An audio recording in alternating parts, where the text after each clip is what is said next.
Hey YouTube family, welcome back to my channel. It's your girl, Millie. Yay.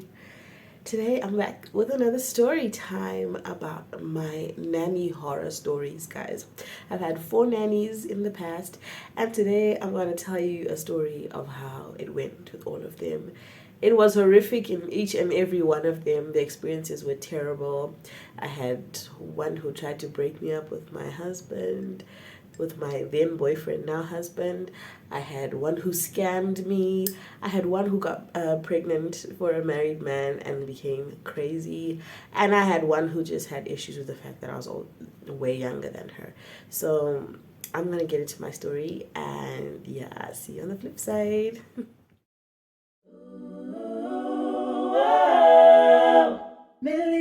Millie.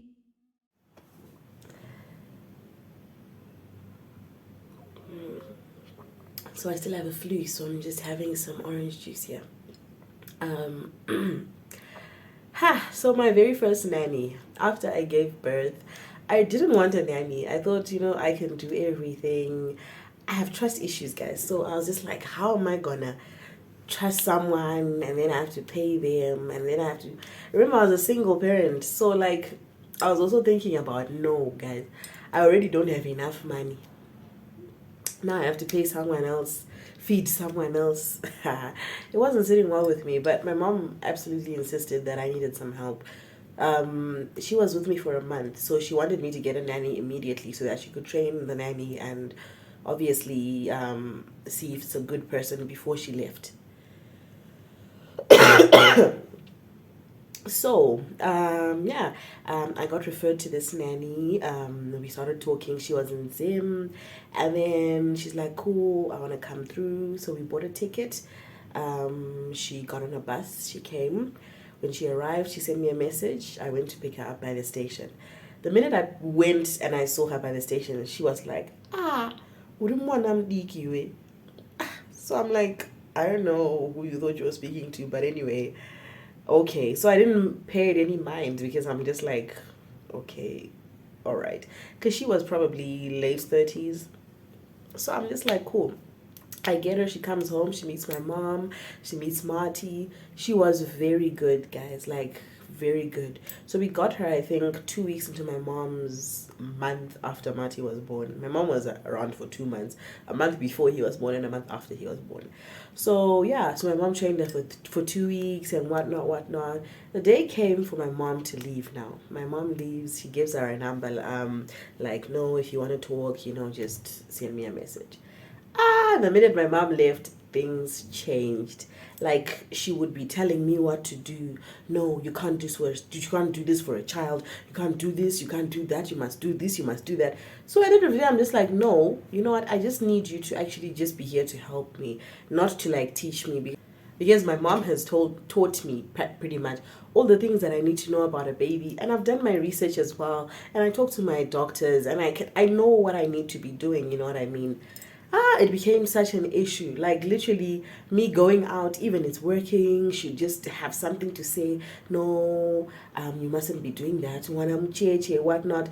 And that time I had gone back to work. I went back to work 2 months postpartum. So it was just like, it was just so complicated. And then she would text my mom. She would text my mom like, kukushandira mwana mudiki kunonetsa veduwe what not zvinhu zvacho zviri panapa zvinenge zvichingoitwa zvimwe zvacho handigonongotarisa zvichiitwa.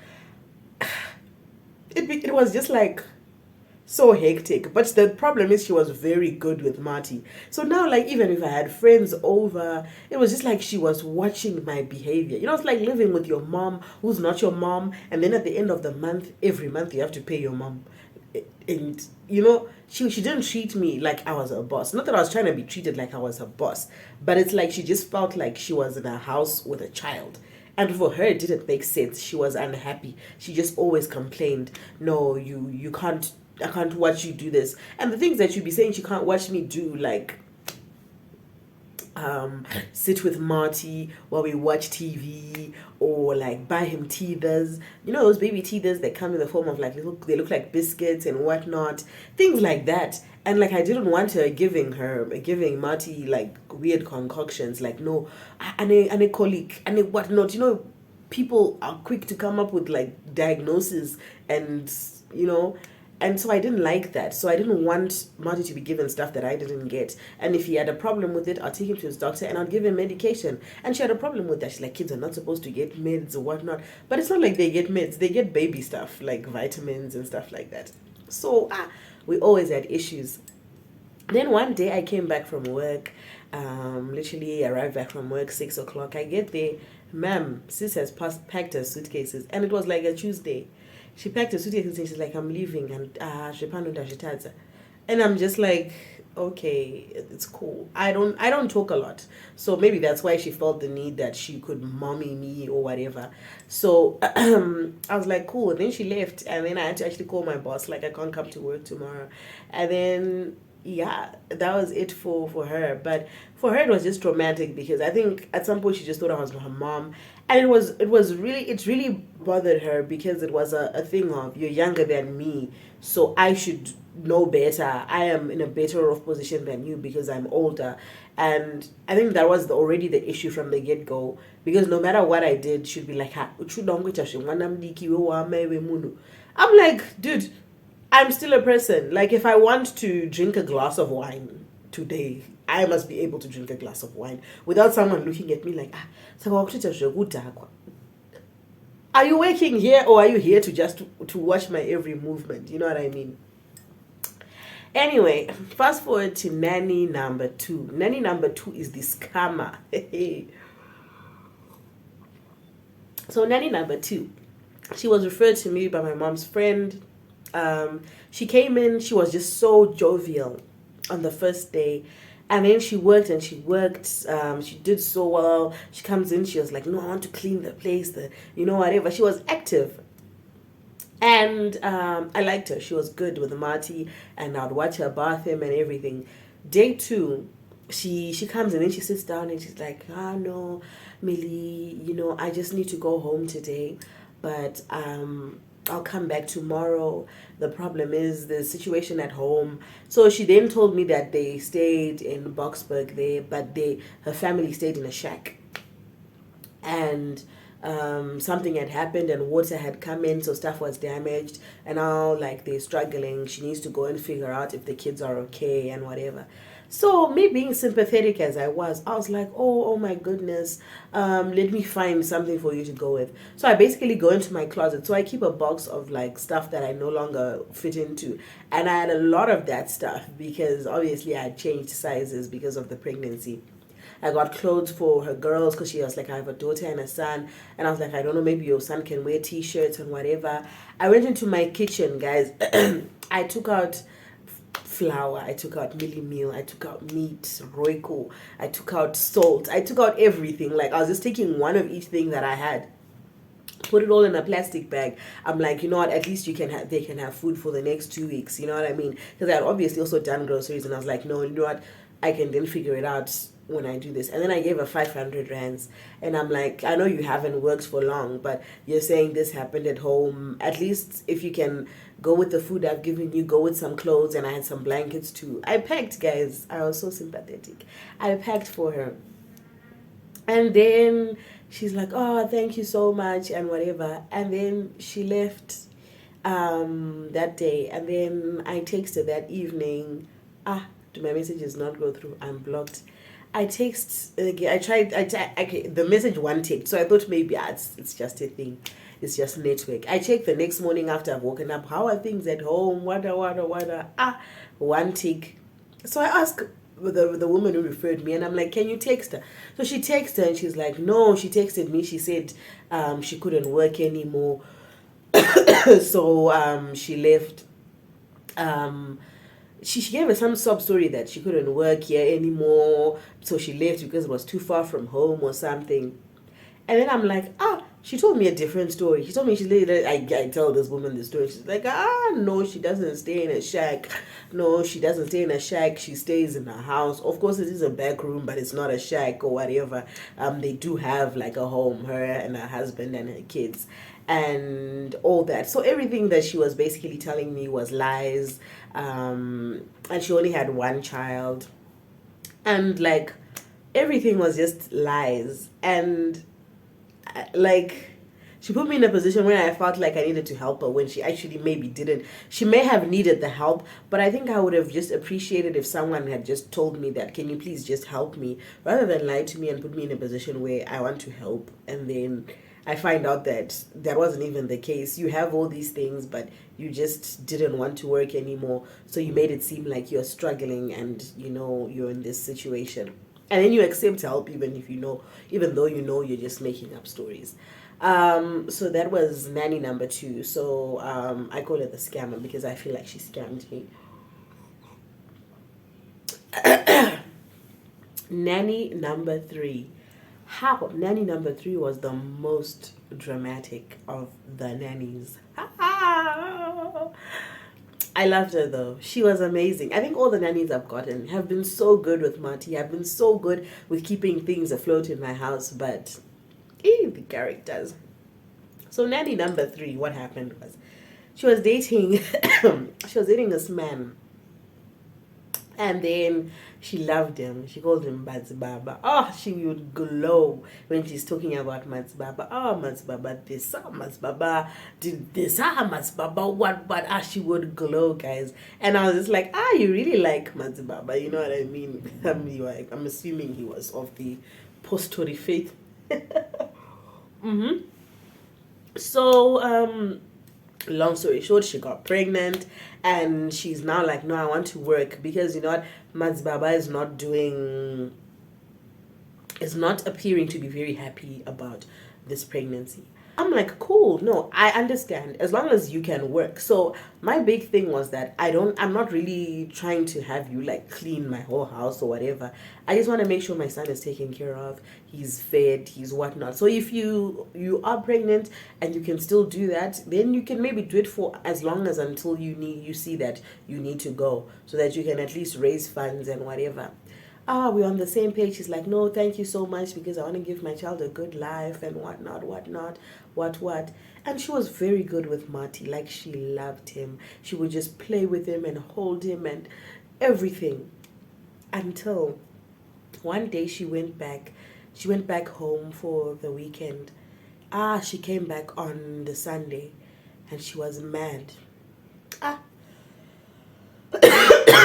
So I'm like, so I'm confused. I'm like, sis, what happened? Why are you mad? And she's like, Matsbaba has a wife in Zimbabwe, and she wants this wife to come to South Africa. And he wants this wife to come to South Africa.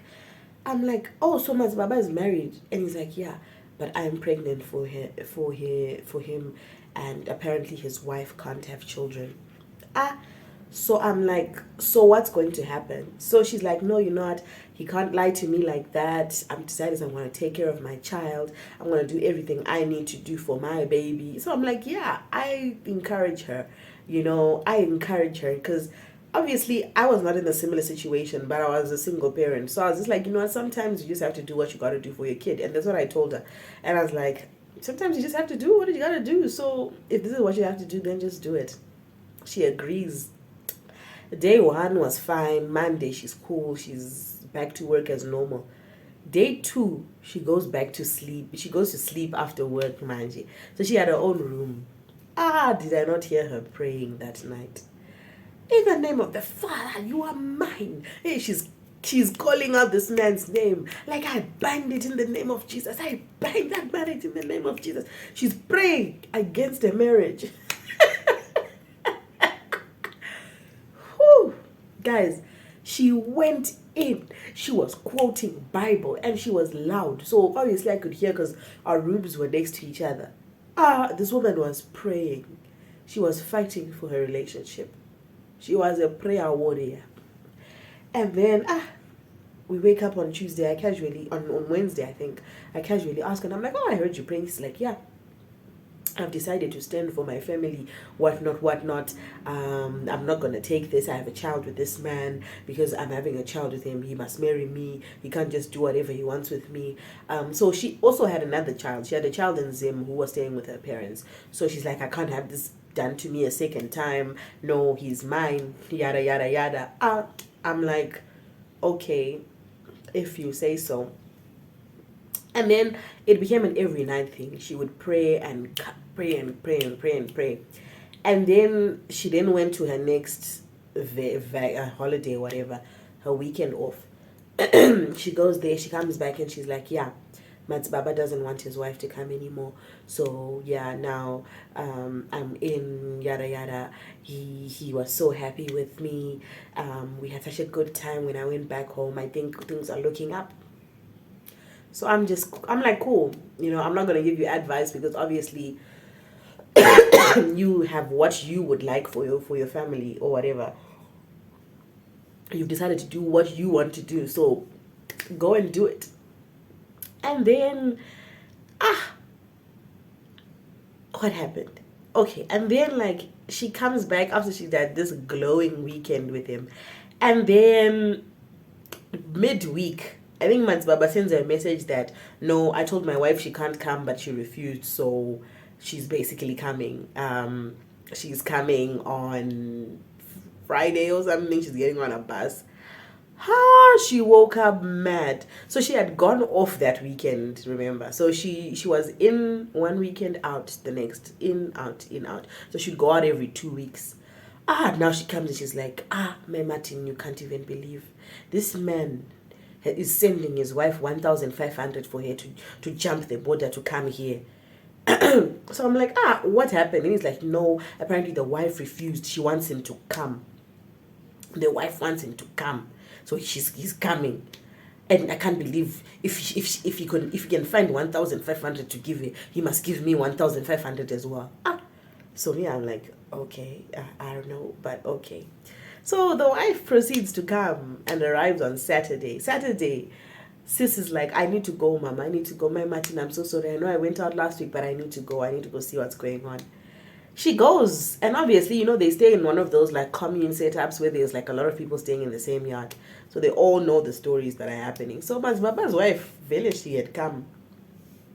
She was there, and she didn't know about my nanny and her pregnancy.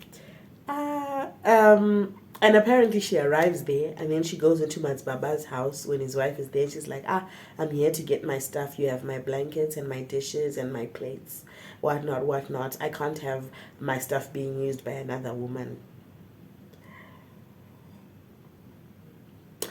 So it caused drama, guys. Because now the wife is like, what is this? Why is the stuff here? Why are you using her stuff? And obviously she's like, because me, I'm having his child. So it became like a confrontation thing. So this guy obviously couldn't contain both of them in the same yard. So what he then did was he asked my nanny to go meet him in town. Like he was like, no, there's too much drama going on the yard. Go into town. I'm going to come and meet you. So he also men are trash, guys. Trash. His wife is there. And then he goes and he books one of those lodges. I don't know how much he would have paid for it, but I assume it's one of those day lodges. So he booked a day lodge, obviously. Then he met up with my nanny in town. He's like, let's go to the day lodge. They went to the day lodge. They obviously did whatever they did there. Now she's happy. She's like, even when his wife is here, he will take me out. He will put me in a hotel. So she was happy about that. So when she came back, she was filling me in. And then I took my things. And then, we went to a lodge and whatnot. And I'm like, this guy is very strategic. He was just trying to get you out of the way and get a little some in the process. But anywho, So, and then she came back. She left them. So the wife obviously gave him an ultimatum, like, whatever. You either go with this woman or you divorce me because I'm not going to stay for this stuff. So Mats Baba takes her and he's like, unfortunately, I have to leave you because I can't leave my wife. And then she starts telling me stories about how the wife, she dabbles in muti, and now the praying commenced again. She would pray and she would pray and she would pray. She would pray and she would pray and she would pray and she would pray. So month end comes. So it turns out that Mazibaba was paying her rent in her room. So that month, because now his wife is around, he didn't pay. And then her stuff was taken out. So one of the tenants, they called her and he's like, Mazibaba has taken your stuff. The landlady has taken your stuff out. I'm gonna keep it in my room until you come here. So she's so confused and she's like, did Mazibaba not pay my rent? And then Mazibaba went on to block her. So it was like midweek. She's saying she's been blocked and everything. I give her her salary. And then it's like it was a random day of the week, like a Wednesday or a Tuesday. So she's been blocked. She was blocked for a few days. He hasn't been responding. Now she got worried. And she assumed Baba's gonna ditch. So my nieces came. They came and they had visited me at that time.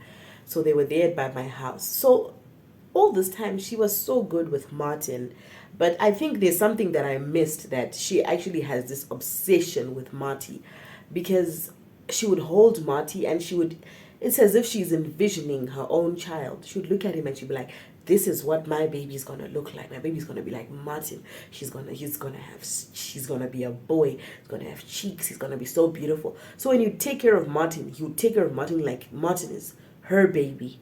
You know what I mean? So when my nieces came over and they wanted to play with Martin, she wasn't having it. Like every time they would take Martin, she would wait for me to leave the room and then she'd tell them that, you guys, you don't play with the child. You don't touch the child. This is my baby. You leave me with my baby. And then she would go with the baby. So obviously I would have never noticed this behavior because she wouldn't do it to me. And half the time, sometimes I'd be at work. And the only time I'd spend with Marty is when I come back from work. So they would have been together all along. I would like, until my little niece comes and tells me, Auntie, this is what's going on. And she's very mean to us and she's very rude. Like she's like, if we don't wash a dish, it's like a big story. So I sit her down and I ask her what's going on. And then she's like, no, sorry, I just didn't want them to hurt the baby, yada yada yada. So I'm like, no, cool, no, you should let them play with the baby, their siblings. And then that was it. So remember, she has been blocked for a few days. She goes to her room, she starts crying. She comes and she's like, my Martin, I don't know what's going on. I need to go and find out this man, what's going on. I need to go find this man. So I just sit her down and I'm like, sis, it's either you want to be with Baba or you want a job. Because now it seems like I can't even plan my life, because the minute something happens with this man, you are on the next bus to go back to Boxbay to see this man. You know what I mean? And so I was just like, you know what? It was just a few days after month end. I'm just gonna give you the money for the days you've paid, and I'm gonna let you go. You can go, like, because I can't keep doing this. I don't want to let you go, but you can go. And I think what also pushed me to make that decision was because now, because of her clingy tendencies with Martin, I was now getting worried, because it's something I hadn't noticed. That what if one day she decides she's just gonna leave? One day Baba sends her a message and she decides she's gonna leave while I'm not home. So even though I never used to leave them with the gate locks, you know, somehow, some way it could have worked that someone would have opened the gate for them. So for my peace of mind, I let her go. And then, yeah, and then I let her go. And that's when I got nanny number 4. Nanny number 4 was the one who I talked about on my IGTV. She scared me the most. She basically would send messages to my boyfriend telling him I'm cheating, and she would take stuff from my room, hide it in her room. Every time I'd leave the house and I'd be with my I'd leave the house and she knows I'm with Bay, she'd start texting him, yeah, I know you, like as if she's my friend. She was pretending to be a friend of mine and trying to have his best interests at heart. And she would do crazy things, like when he's over at the house, she would walk out of the bathroom in her towel and like walk to the kitchen and then walk to her bedroom. I'm like, why are you doing that when there's a whole man in the house? Why are you trying to show skin to who? You know, and she would do things and then she would wear clothes, put on perfume. Like, she was doing the most, guys. And it just, the whole story is on IGTV, so this is just basically a summary of the things that happened. But yeah, she was doing all that. And the way she got his number was because one day my phone died and I had to call to check on Monty, and I called with his phone because we were out, and she saved it. And it turns out she had even saved it like Congo. with her heart, like making it seem like it's her lover or whatever. Um, so yeah, it was hectic. You should go to IGTV for the full story, because like that traumatized me so much, because I realized then that I had exposed my son to someone who could literally steal him at that point. And that was the last time I ever had a nanny. Every single time I've had one of those people, it has ended out horrifically. Like, it was terrible. It just ended up in tears. If anything ended with tears for me, it was all my nanny experiences. So since then, I vowed to myself that I won't ever have a nanny again, and I'll always do things for my son. If I can't find a family member or close friend to look after him when I need to do something, then I just won't do it, or I'll do it with him. And I don't know, guys, do you guys have any horror stories with nannies, or are you guys just good with those people? Because hey, it's dramatic, guys. And especially because I guess there's so much kidnapping going on in South Africa, I'm just uneasy about the whole thing. Even those like part-time nannies, I'm just uneasy about the whole thing. Anyone can just disappear with your child, and you can't do anything about it. But anyway, that has been my story time about my nanny experiences. I hope you guys are having nice experiences with nannies. Otherwise, if I'm to advise you, I would say just stick to your own. Because I don't trust no human being. I don't. Like, I don't. But yeah, that is my story. Thank you for watching, and I will see you in the next video.